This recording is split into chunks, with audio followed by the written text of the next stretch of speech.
Em 1589, Kepler deixou Maulbronn para continuar seus estudos na grande Universidade de Tübingen.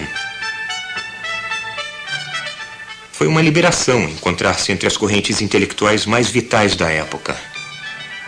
Um de seus professores revelou a ele as ideias revolucionárias de Copérnico. Kepler apreciou essa comunidade urbana erudita. Aqui, o seu gênio era finalmente reconhecido.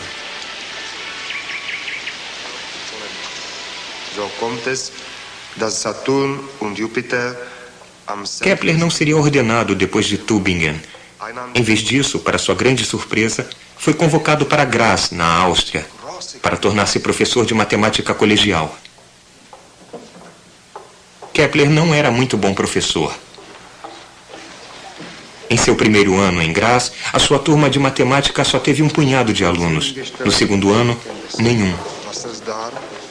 Ele resmungava, divagava e era às vezes totalmente incompreensível. Ele era distraído por um clamor incessante de especulações e associações que passavam por sua cabeça.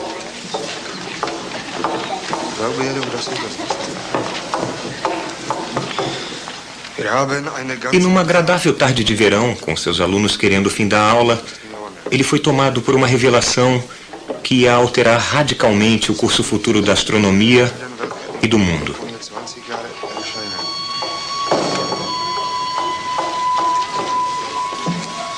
Havia apenas 6 planetas conhecidos em seu tempo: Mercúrio, Vênus, Terra, Marte, Júpiter e Saturno. Por um tempo, Kepler ficou pensando: por que só 6 planetas? Por que não 20 planetas ou 100? E por que esse espaçamento em particular entre suas órbitas? Ninguém jamais havia feito tais perguntas antes. Durante uma aula de astrologia, Kepler inscreveu dentro do círculo do zodíaco um triângulo com 3 lados iguais. Ele então notou, quase que por acaso, que um círculo menor inscrito dentro do triângulo tinha a mesma ligação com um outro círculo do que a órbita de Júpiter com a órbita de Saturno. Pode uma geometria similar relacionar as órbitas de outros planetas? Kepler lembrou dos sólidos perfeitos de Pitágoras. De todas as formas tridimensionais possíveis, havia 5, e apenas 5, cujos lados eram polígonos regulares. Ele acreditava que os 2 números estavam ligados, que a razão de haver apenas 6 planetas era que havia apenas 5 sólidos regulares.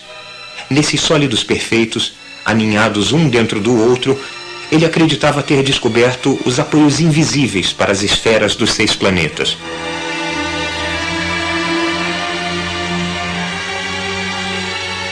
E esta ligação entre geometria e astronomia podia, pensou ele, admitir uma única explicação: a mão de Deus matemático.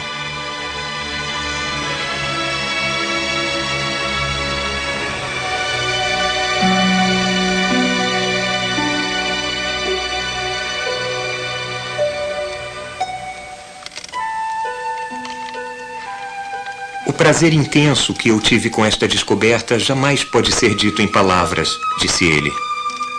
Agora eu não fico mais abatido no trabalho. Passei dias e noites em trabalhos matemáticos até conseguir ver se a minha hipótese concordaria com as órbitas de Copérnico ou se minha alegria iria sumir em pleno ar.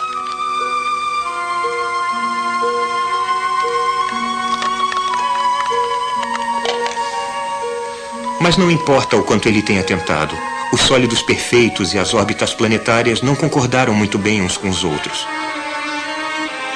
Por que não deu certo? Porque, infelizmente, estava errado. O verdadeiro tamanho das órbitas dos planetas que conhecemos agora não tem absolutamente nada a ver com os 5 sólidos perfeitos, como mostra a descoberta posterior de Urano, Netuno e Plutão. Mas Kepler passou o resto da vida perseguindo esse fantasma geométrico. Não conseguiu abandoná-lo e não conseguiu fazê-lo funcionar.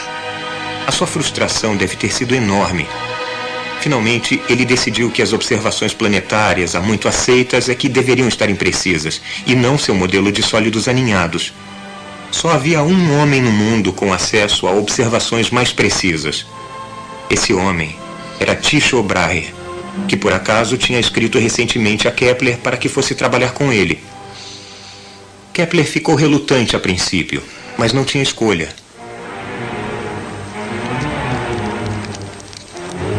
Em 1598, uma onda de opressão envolveu Graz. Ela foi encabeçada pelo arquiduque local, que jurou restaurar a fé católica na província e, em suas próprias palavras, preferia fazer do país um deserto a governar hereges.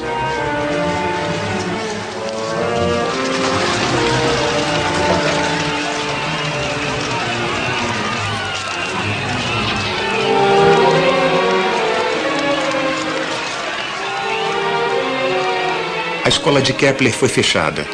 As pessoas foram proibidas de venerar, de cantar hinos e de ter livros de natureza herege.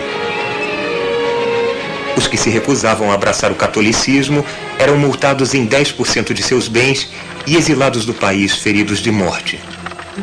Kepler preferiu o exílio.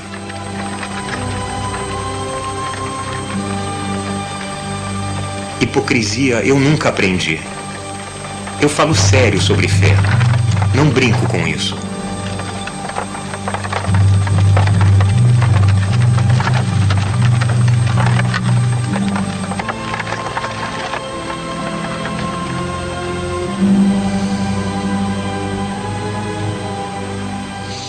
Para Kepler, esse foi apenas o primeiro de uma série de exílios forçados a ele por religiosos fanáticos.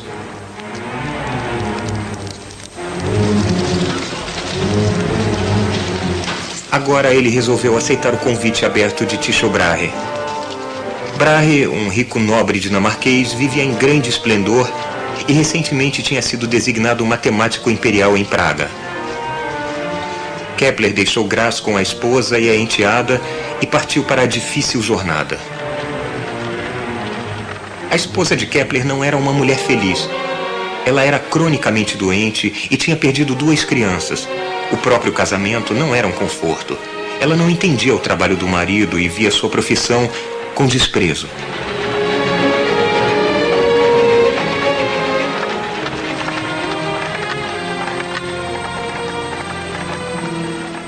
Kepler era casado com o trabalho, e cada quilômetro tedioso o levava para mais perto do grande Tycho Brahe, cujas observações ele sinceramente esperava que confirmassem a sua teoria.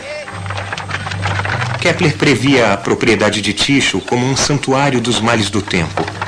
Ele aspirava a ser um colega valoroso para o ilustre Tycho, que por 35 anos tinha ficado imerso em medidas exatas de um universo que funciona como um relógio, ordenado e preciso.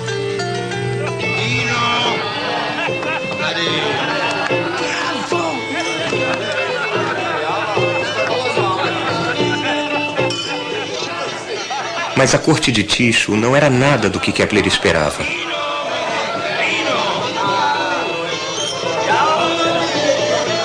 O próprio Tycho era uma figura vistosa, adornada com um nariz de ouro.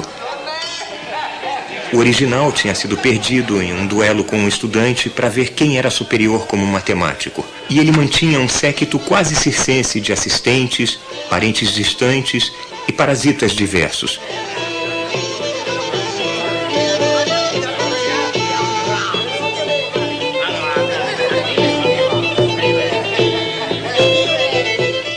Kepler não gostava das festanças intermináveis. Ele estava impaciente para ver os dados de Tycho, mas Tycho dava a ele apenas algumas partes por vez.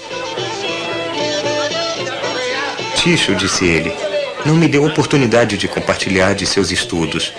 Ele, apenas no curso de uma refeição e entre outros assuntos, mencionava, assim de passagem, hoje a figura do apogeu de um planeta, amanhã os nodos de outro. Kepler não compatibilizava com tais jogos, e o clima geral de intriga ofendeu seu senso de decência.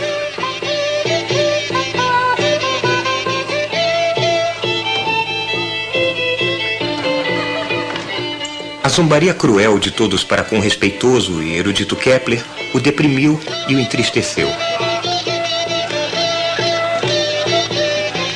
A minha opinião de Tycho é esta. Ele é superlativamente rico, mas não sabe como fazer um uso adequado disso. Tycho possui as melhores observações. Também tem colaboradores. Só lhe falta o arquiteto que daria utilidade a isso tudo.